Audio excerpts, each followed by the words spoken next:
Really proud of the way we played in the second half. Considering how we finished the first half, we didn't play very well. Credit to them. They had us down 13 at half, and we didn't finish very well. But I felt okay because I just knew we had to get some things we had to fix offensively weren't that hard, and we did. And came out in the second half and played really well. We had 5 kills, I think, in the second half. We went on a 17-4 run, I think, to start the second half, and had the building pretty loud, But credit to John and his team for staying composed. And then we had a couple times to take it up to 8 or more, and we didn't do it. They jumped in the zone like they did last year. The first thing they did last year, we threw it in the middle, kicked it out, shot a 3, and made it, and they were out of it. We just didn't execute very well against the zone, I didn't think. And so, and then they converted when they got stops. They were having a hard time getting stops in man. And so, credit to them. Hunter had a little easy one at the basket. Trey had one right down there around the basket. We didn't finish. And so, and they continued to get stops and then score. And I thought, Mason Gillis was a big factor in the game. Plays really hard, good rebounder, and made a couple big threes that were huge. I was very impressed with him, obviously, Flagg and Kneppel. But they got a good team. John's done a really good job. I think, everybody gets caught up in talent, but you still got to coach the talent. And he's doing a really, really good job of coaching that team. And they come at you in a lot of different ways. I thought defensively we were really, really good the whole game. We're talking about a team here that shoots 50% from the field as a team, 40% from 3. They're off the charts. And we guarded them and caused them a lot of trouble. And so, we just didn't execute offensively when we needed to in that stretch where we had the 6-point lead. And that cost us. Questions? Coach, did you anticipate forcing them into a zone? I mean, you can't know that, but were you in any way surprised? I don't know if I was surprised. They did it last year. We made a run on them last year here, and they jumped in the zone, and we executed. We threw it in, kicked it out, Cameron Hildreth made a 3 in the corner. I remember it. No, I don't think I was surprised. I mean, we do it from time to time as well. I think it was a smart play on their part because we were in a groove, and against a really good defensive team, and so I don't think it was so much that. I just don't think we executed the looks like we needed to do. Questions? Steve, that 23-4 run to start the half. Yeah. Efton said that shows how good you can be when you make shots. How encouraging, even though the final result wasn't what you would like, how encouraging was that stretch? Oh, we got a good basketball team. I mean, that's proven. I mean, we got a good basketball team, and we could pretty much play with anybody. But we got when we're scoring. I mean, if you look at the stats, I mean, we made 3 threes. They were all in the second half. They made 9, right? And then they had 14 offensive rebounds. We had 2.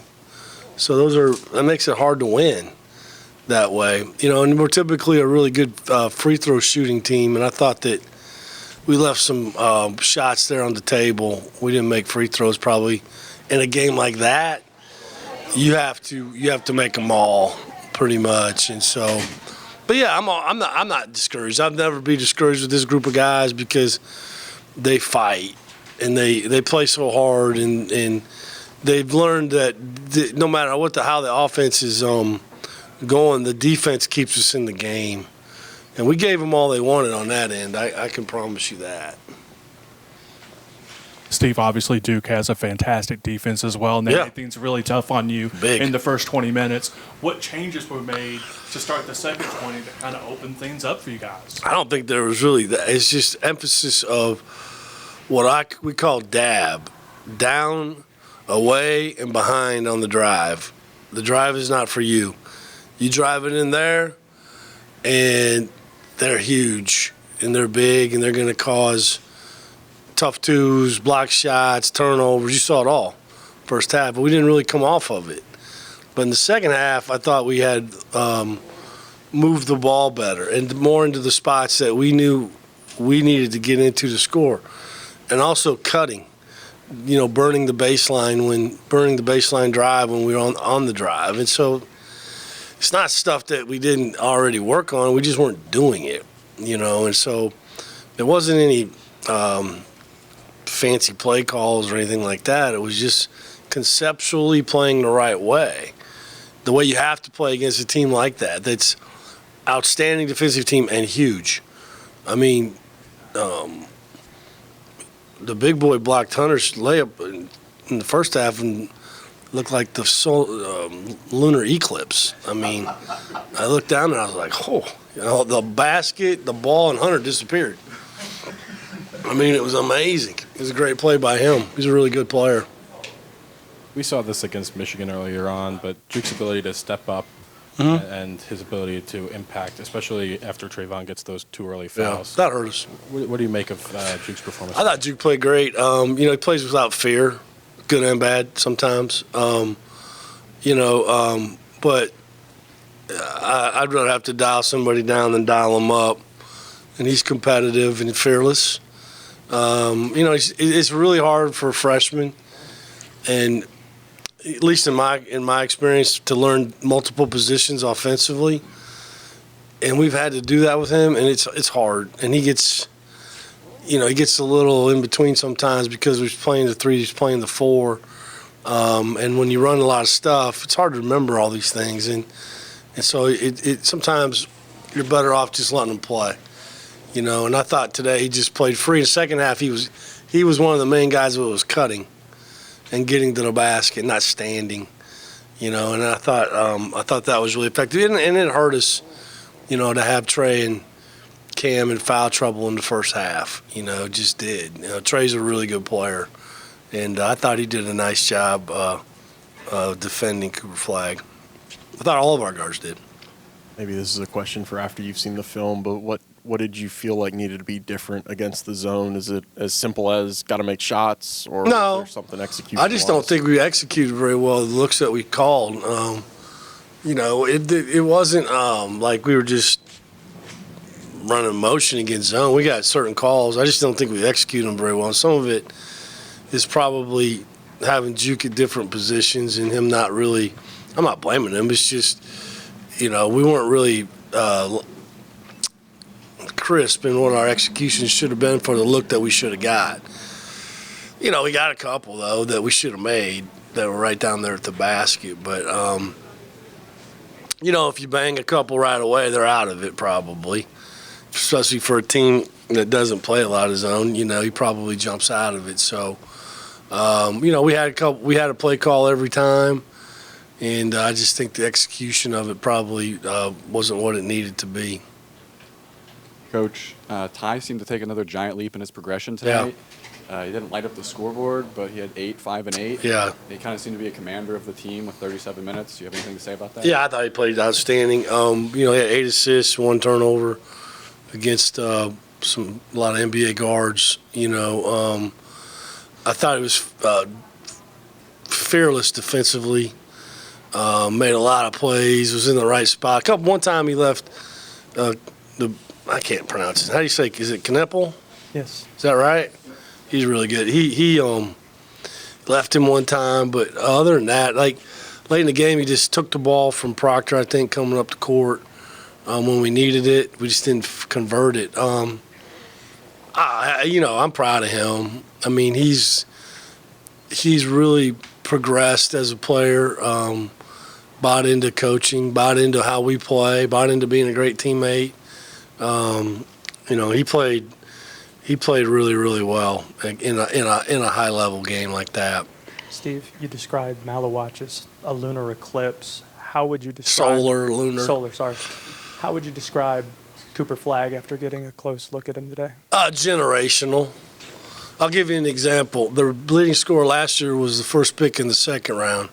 This guy will be the first pick in the first round. Okay, big difference.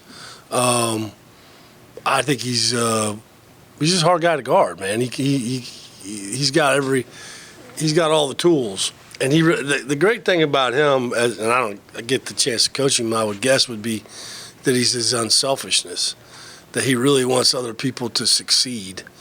You know what I mean? And so, and I think we frustrated him with that a little bit, because I think he was really looking for, maybe not always looking for his shot, but looking for somebody else, and we kind of took that away from him.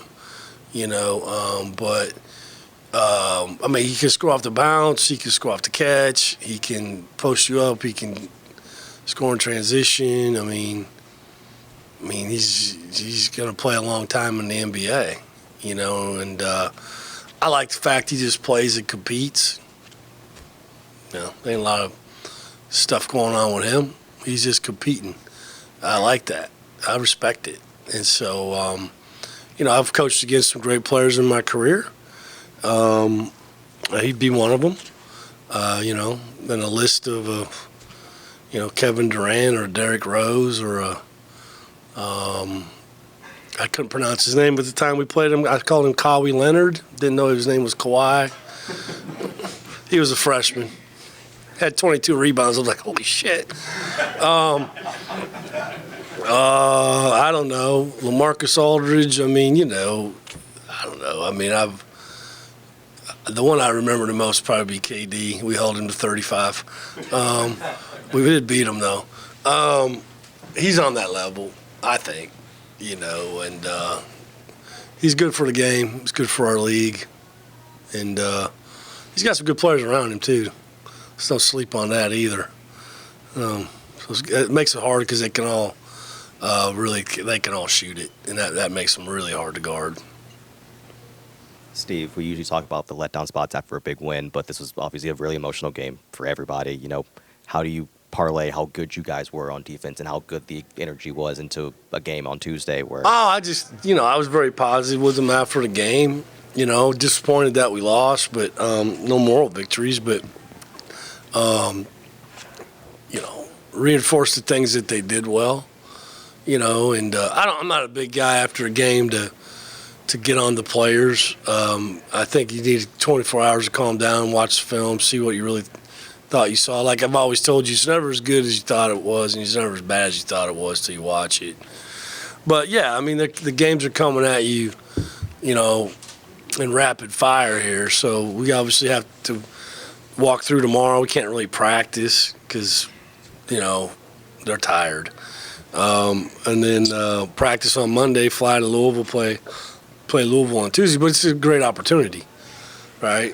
It's a great opportunity to get an unbelievable road win.